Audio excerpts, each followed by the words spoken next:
Hello guys! Andito ako sa labas ngayon dahil tapos na kami na nanghalian ng anak ko. At bawal ako mag-ingay sa loob kaya andito na lang ako sa labas. At ito guys, ito, may nag-deliver lang kanina sa anak ko. Parang galing ito sa bus niya. Bigay Starbucks siya. Tapos hindi naman namin nainom pagkain namin ng lunch kasi busog na kami dahil may sabaw. Kaya ang ginawa ko, nilagay ko muna sa freezer. Tapos ngayon dahil tapos na ako kumain ng tanghalian, tapos na ako naghugas ng plato sa loob. Kaya dito na ako sa labas magtambay dahil bawal na ako mag-ingay dahil nag-start na ng trabaho yung anak ko sa loob ng bahay. Kaya dito ko na lang siya inumin. Medyo naano na siya, natunaw na yung yelo. Thank you pala sa anak ko nito kasi inorderan siya ng boss niya ng ganito Starbucks. Tapos ang ginawa ng anak ko, ginawa niyang dalawa, siyang nagbayad ng isa para mayroon ako. Kaya thank you nak na binilihan mo ako nito. Sobrang init ngayon dito guys. March pa lang ngayon pero summer na talaga.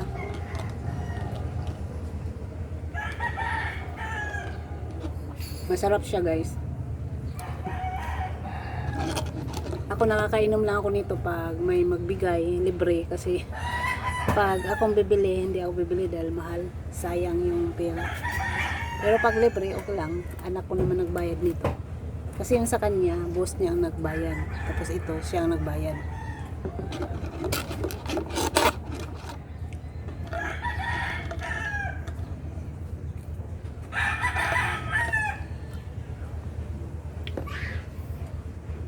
Bukas pala guys,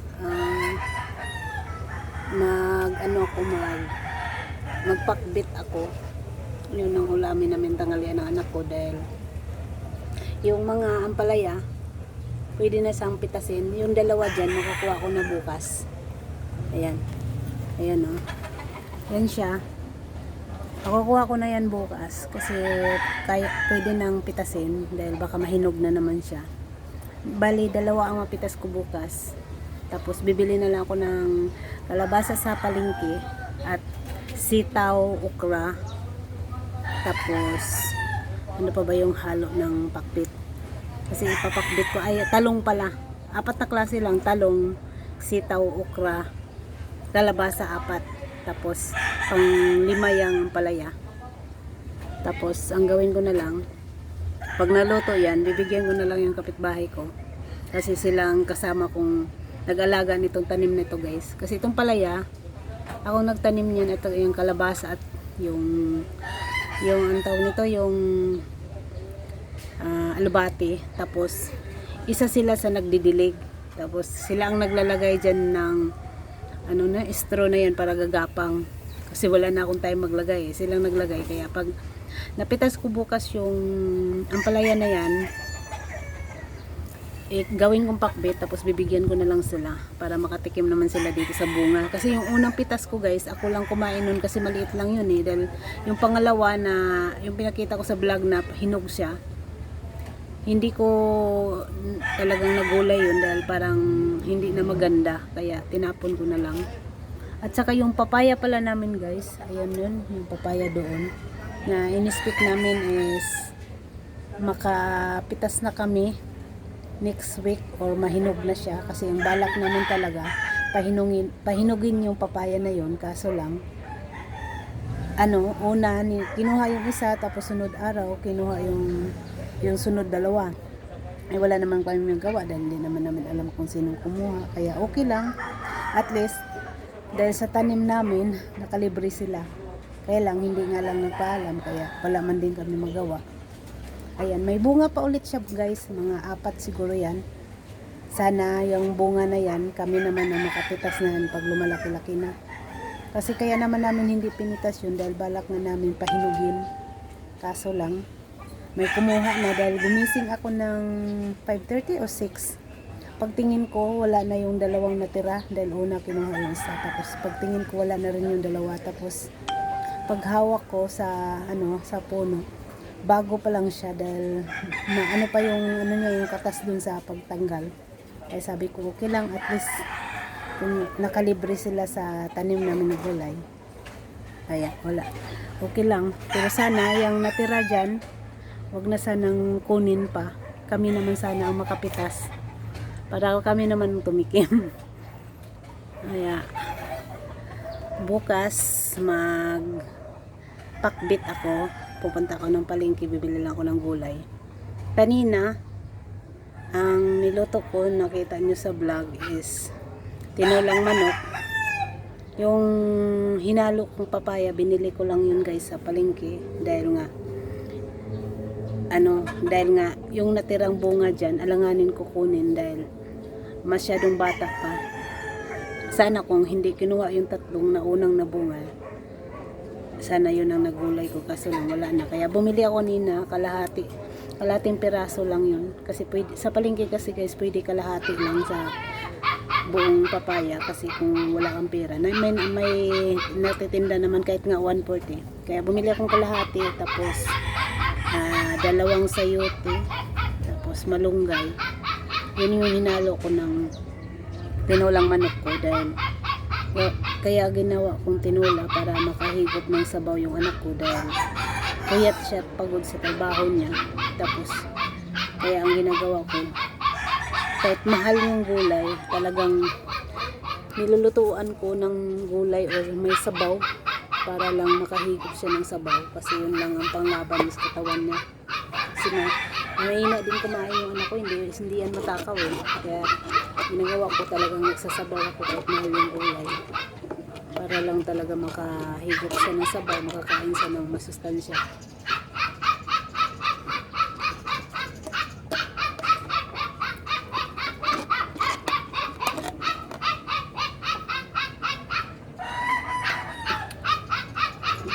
Ayan guys, narinig yung tumatahol, tuta nila sa taas yun. Ang cute ng tuta na yun. Pag binaba na yun ni Patricia dito sa baba, pumapasok sa bahay namin. Ang cute niya, tapos ang amo.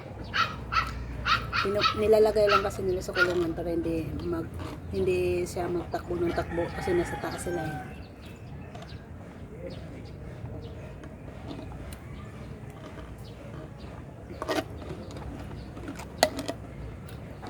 Coffee crumble yata ito guys. Hindi ko alam kung anong flavor nito.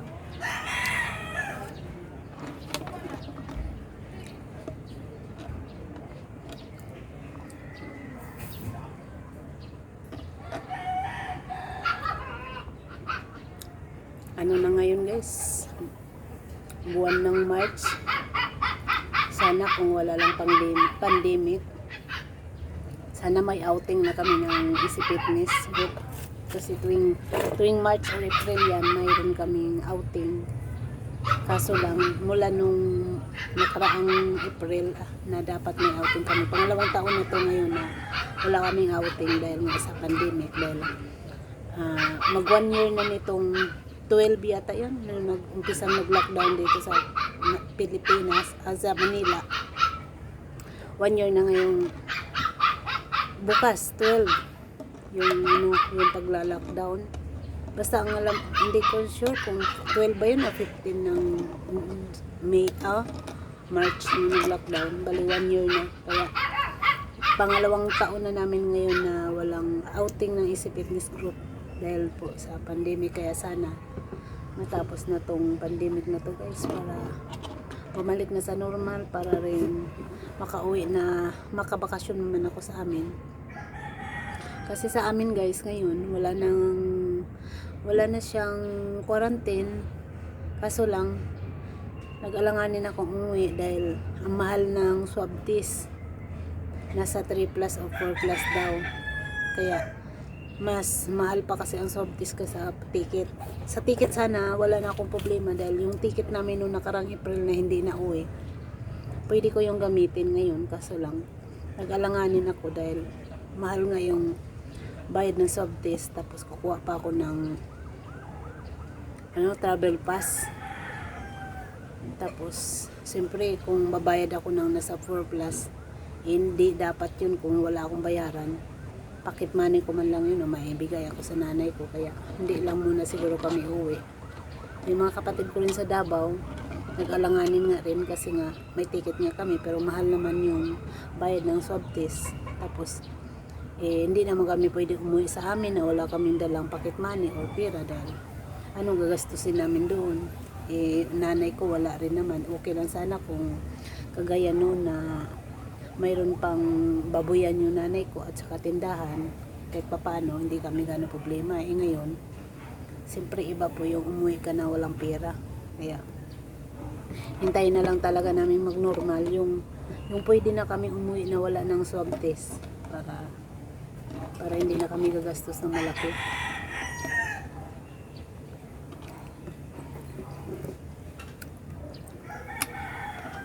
Ang hirap talaga. Tapos gusto ko makabalik sa dating trabaho, hindi pa pwede. Kaya ayun, ang trabaho ko ngayon dalawang beses lang isang buwan, kulang pa sa pang sarili ko. Kaya sana balik na sa normal tong panahon natin para magbalik na rin tayo sa normal lahat. Ang hirap. Gusto kong mabisita na yung nanay ko sa amin, kaso lang dahil sa panahon at saka magastos, kaya hintayin na lang muna namin mag-normal. Birthday pa naman namin ng nanay ko ngayong April 8, ang birthday namin ng dalawa ng nanay ko. Kung wala lang sana ng pandemic, pwede sanang i-surprise kung walang pandemic, aso mahirap, kaya tiis-tiis lang muna. Kaya sinabihan ko yung nanay ko na ingatan niya sarili niya, yung gamot niya inumin niya, huwag niya kaligtang inumin, at huwag masyadong mag-isip ng problema o stress, para palagi siyang healthy. Dahil pag na-okay naman tong panahon, makaka-uwi din kami. Hindi pa lang ngayon dahil magastos. Nanghinayang kasi kami yung igastos ng swab test kung ipadala na lang namin. Kaya ang balak ko sa nitong pasok ng April, bago kami mag-birthday ng nanay ko, magpapadala ko sa nanay ko para mayroon naman siyang pera doon pangbiling ulam. Hindi na kailangan maghanda dahil importante nun mayroon siyang madukot doon kung may gusto siyang mabilhin. Kaya yun na lang, hintayin, sabi ko sa nanay ko na alagaan niya sarili niya, dahil pag 50 years old na ako at saka siya naman 80, baka sakaling makaipon-ipon ako dyan, makapaghanda kahit kunti. 3 years pa, dahil ako mag 47 pa sa April, tapos nanay ko mag 77 sa April, bali 3 years pa ang hintayin. Sana bigyan na pa ng lakas ng katawan ni God yung nanay ko na makarating pa, para habaan pa yung bigyan pa ng mahabang buhay, para makarating kami sa pangarap ko na pag birthday ko ng 50, siya naman ay 80, makapaghanda man ng konti yung kaming dalawa. Kasi mulat sa pool guys, first time lang ako nakaranas ng may handa ng birthday ko nung 45 ako, tapos yung nanay ko is 75, yung sinurprise namin pag uwi sa Bohol namin mga kapatid ko. Yun yung first time na nakaranas ako na may handa, dahil ang naggastos nun yung pamangkin kong abogada, si for Chris Agogo. Sila ng mama niya, yun ang gumastos para magkaroon na lang kami ng handa ng nanay ko sa amin. Kaya first time ko sa buong buhay ko may handa. Yun pa lang, kung maging maayos ang takbo ng panahon at makakapag-ipon ako, yun ang pangarap ko sa 50 birthday ko, at saka at 80 birthday rin ng nanay ko, na may handa kami, para maranasan ulit namin na may handa kaming dalawa. Kasi yung birthday ko guys at birthday ng nanay ko is sabay. Kaya pag 80 niya, ako na may 50. Kaya yun lang ang dinadasal ko kay God na sana bigyan pa niyang mahabang buhay ang nanay ko, bigyan niyang lakas ng loob, lakas ng katawan na huwag magkasakit para marating pa namin yung pangarap ko na magkasama kami sa birthday namin dalawa. Kasi kung maging normal na guys, talagang mag-ipon ako para may pera ako pagdating ng 50 birthday ko, para makapaghanda kami ng dalawa ng nanay ko na kahit simple lang. At yung ano pala guys, may isang nagtanong sa akin kung bakit ko daw naisipan na mag YouTube. Kaya ko to naisipang mag YouTube dahil nga nandito lang ako sa bahay mula nung nag-lockdown. Tapos dahil nga nawalan ako ng trabaho, parang libangan ko na lang, pero mahilig naman talaga ako mag-picture o mag-video sa Facebook ko.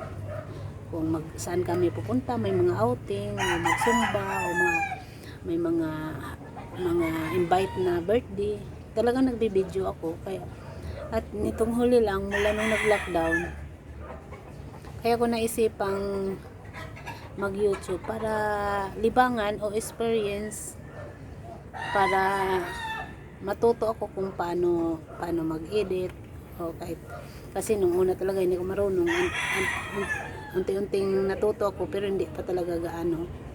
Kaya ako, yung isa kong rason talaga guys, bakit ako nag-YouTube, na hindi ko naman alam kung papalarin akong mag-monetize, pero dasal ko kay God na sana isang araw ma-monetize din ako, kasi isang taon na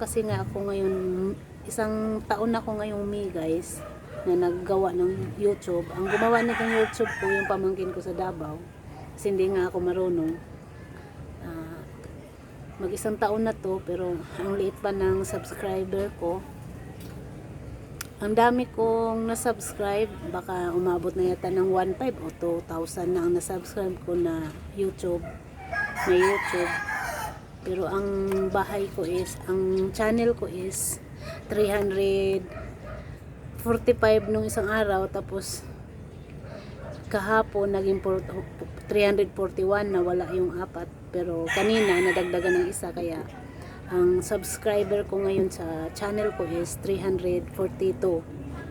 Ang layo pa, kasi ang alam ko pagka ano ka sa YouTube, pag mamuni ka, yung maging 1K sobra ka, tapos maraming manonood sa'yo. Pero to sa akin, nagbaka sakali lang, kasi libangan, tapos isa pa, kung sakaling palari na ibigay ni God yung pangarap ko na mamonetize ako, para makatulong ako sa nanay ko. Kasi sa totoo lang, mula kasi lockdown, hindi na ako na talagang nakapapadala sa kanya. Kung magpadala man, bihira lang, dahil nga sa income ko rin. Kahit naman may trabaho ng dalawa kong anak, siyempre magkano lang naman sahod nila, tapos may pangailangan din sila sa sarili nila, tapos sila ang naggumagastos na dito sa mga bayaran namin sa bahay. Kaya ito naisipan ko para experience, tapos para kung sakaling palarin, ako na ang magsuporta sa nanay ko ng gamot niya monthly.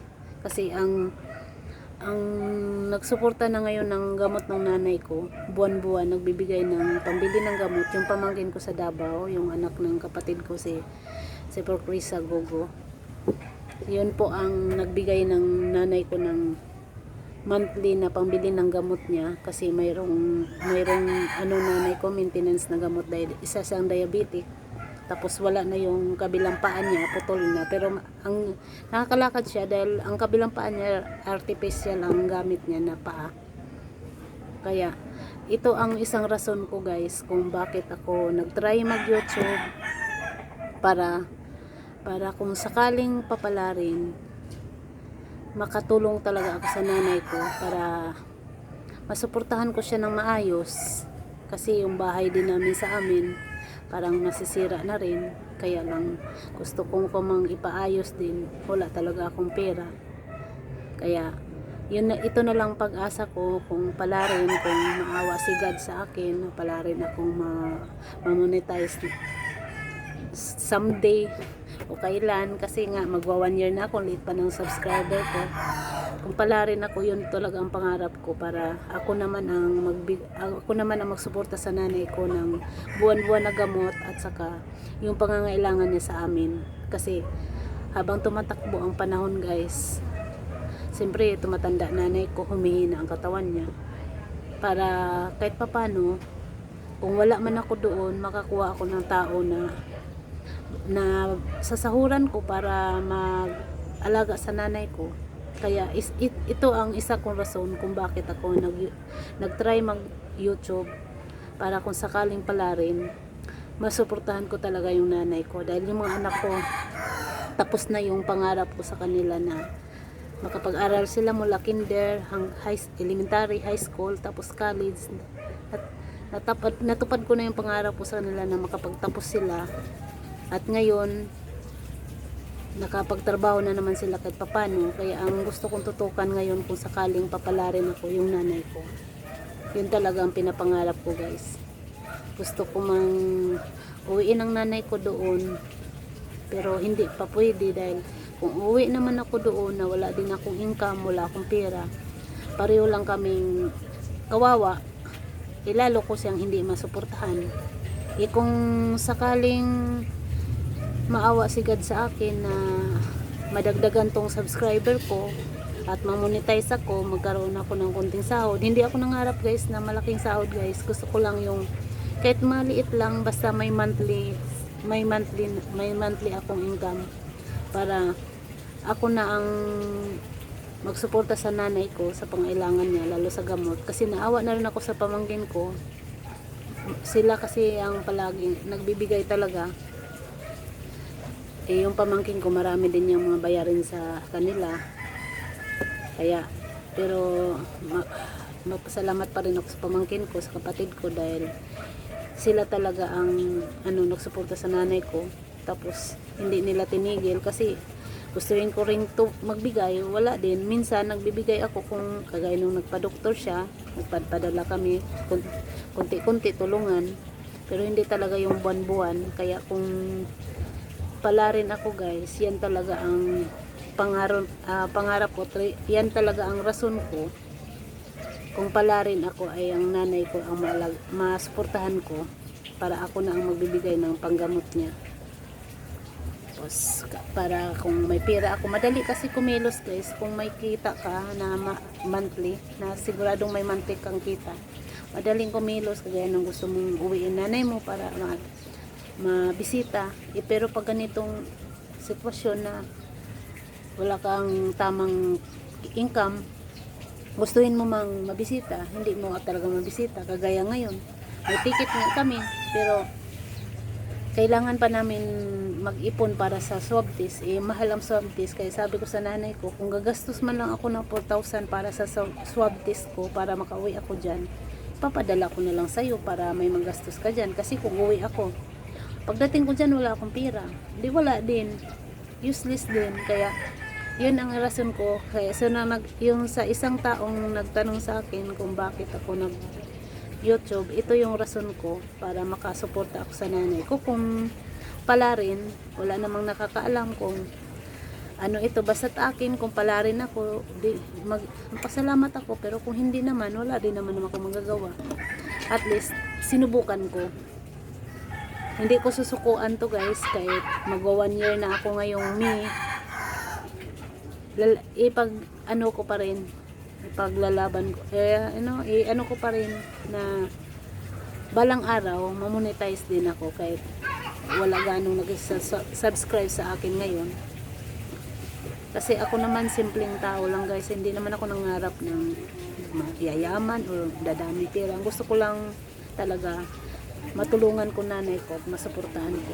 Kasi yung nanay ko, yun talaga ang tumulong sa akin mula sa pool. Siya ang malaking tulong sa akin mula ako nag-asawa ng mga anak, sa 2 kong anak. siya ang pinakamalaking tulong sa akin. Dahil kung wala yung nanay yung time na yun, iwan ko na lang. Mga kapatid ko nakatulong din, pero mas higit yung nanay ko. Tapos nitong naputulan na siya ng paa, dahil di na siya wala na siyang tamang income. Ang nagbibigay-bigay naman sa akin yung kapatid ko sa Davao. Kaya sa kapatid ko sa Davao, kay ang sister ko Christina Gogo, at sa asawa niya Fortunato Gogo, at sa anak niya si Attorney Kring Gogo, at sa mga kapatid ko sa Davao, thank you sa inyong pagtulong sa akin. At may time din naman na nung third year yung anak ko, may nagbigay naman ding tulong sa akin yung side ng tatay nila, yung tiyoy nila sa Nueva Ecija. Mag-thank you din ako kay Ate Sheila at kay Iyo Eli sa Nueva Ecija, dahil nung third year yung anak ko, dahil pinalam ko sa kanila na first siya sa room nila, tapos first siya sa overall na third year, nagbigay sila ng pera, 1.5 yata yon, para bali gift nila kay Nicole, tapos yung 500 daw kay GR, tapos kay Nicole 1,000. Malaking bagay yun sa amin, dahil nung time na nabinigay nyo yun ang ginastos ko na yung, kasi pag ganyan kasi may blowout sa school, hindi nakakaya namang hindi ka magbigay kahit konti, kaya yun isa din yun sa ginastos ko doon. Tapos nung fourth year na yung anak ko, natuwa din sila sa Nueva Ecija, dahil sinabi ko nga na naging valedictorian yung anak ko sa high school. Kaya ang ginawa ni Ate Sheila at Iyo Eli, nagpadala sila sa akin ng 2K yata yun, para gift nila kay Nicole, tulong nila sa anak ko. Kaya at saka yung time na yun, yung kapatid ko sa Davao nagpadala rin. Kaya nung pag-graduate ng anak ko ng high school, maraming bayaran, tapos mayroong mga ambagan sa school. Yun ang ginastos namin. Kaya malaking tulong yung binigay nyo sa anak ko nung third year high school at saka fourth year, dahil nakatulong sa pangailangan ng anak ko nung time na yun. Kaya sa kapatid ng tatay ng ama ko, tatay ng anak ko, kay Iyo Eli Daling at saka Ate Sheila Daling, thank you so much sa inyong tulong, dahil malaking bagay sa amin yun, yung magbigay kayo nung time na yun, dahil yun ang ginastos ng anak ko, kung ano man ang bagan sa school. Kasi guys, pag ang anak mo kasi is first or second sa school, mayroon kasing ambagan, hindi naman pwedeng hindi ka ambag kahit maliit na bagay, yung kaya mo lang. Kaya doon namin ginastos. Kaya thank you sa inyo. Hindi ko rin malilimutan yun, dahil alam ko malaking bagay sa amin yun, yung tulong nyo sa akin, sa anak ko nung time na yun. Kaya sa lahat ng nakatulong sa pag-aaral ng anak ko, yung mga nagbigay-bigay, lalo na nung graduation lang dalawa, yung mga nagbigay yung nagsolicit ako para sa yearbook nila, sa picture tuga nila, at saka yung mga lahat ng bayarin. Thank you sa inyong lahat, dahil kung hindi sa inyo, hindi ko ma-solve yung lahat problema na yun. And dahil sa tulong nyo, nakaraos kami ng anak ko kahit wala kami. Kaya thank you so much sa lahat na nakatulong ng anak ko. Hindi ko kayo makalimutan. Alam ko kung sino kayo. Hindi ko na lang kayo pwedeng banggitin, pero nasa isip at puso ko kayong lahat na nakatulong sa anak ko mula nung nag-aral sila ng elementary hanggang high school, hanggang naka-college. Kaya sa lahat ng mga taong nakatulong sa amin ng anak ko, thank you so much. Hindi man kami sa inyo ngayon time na to, pero alam ko si God na lang ang magsukli muna sa inyong kabaitan. Pero kung ang pangako ko naman sa sarili ko guys, kung darating ang time na papalarin, kunwari dito sa YouTube ko, kung papalarin ako, isa yan ang ko rin. Una, yung sa nanay ko, makatulong sa nanay ko, tapos yung pangalawa, sa lahat ng nakatulong sa akin mula ay anuhin ko rin kayo, ano rin kayo ako sa inyo kung sakaling papala rin ako. Kaya sa nagtanong, ito yung sagot ko dahil sa nanay ko. Gusto ko makatulong sa nanay ko ngayon.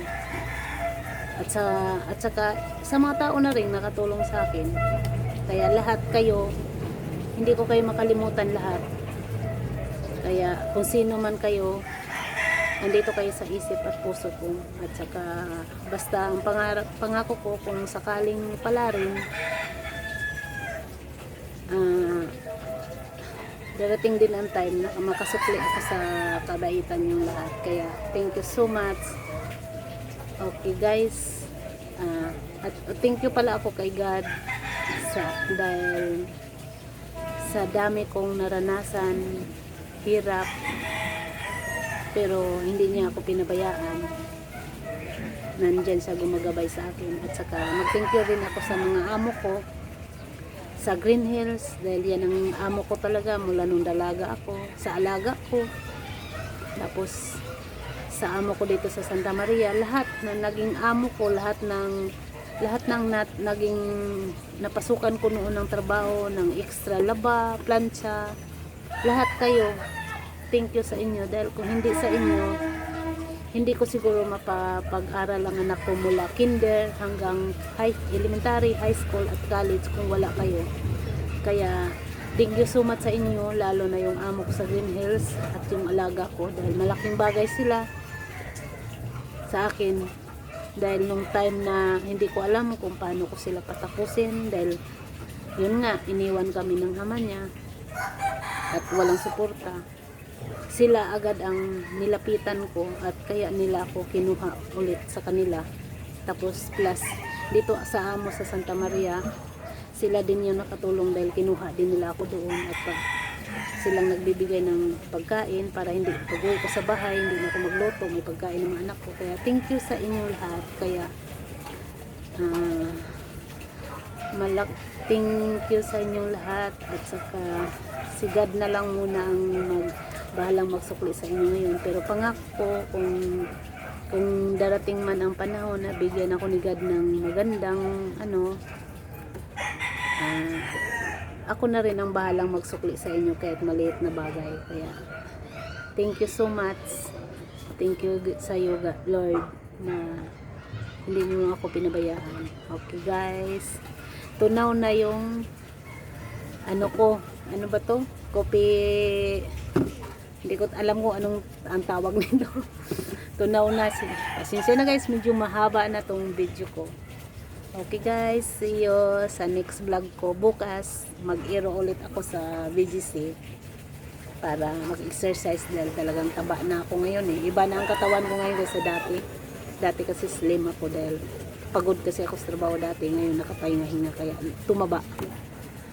Okay guys, thank you so much. God bless you sa ating lahat. Bye-bye.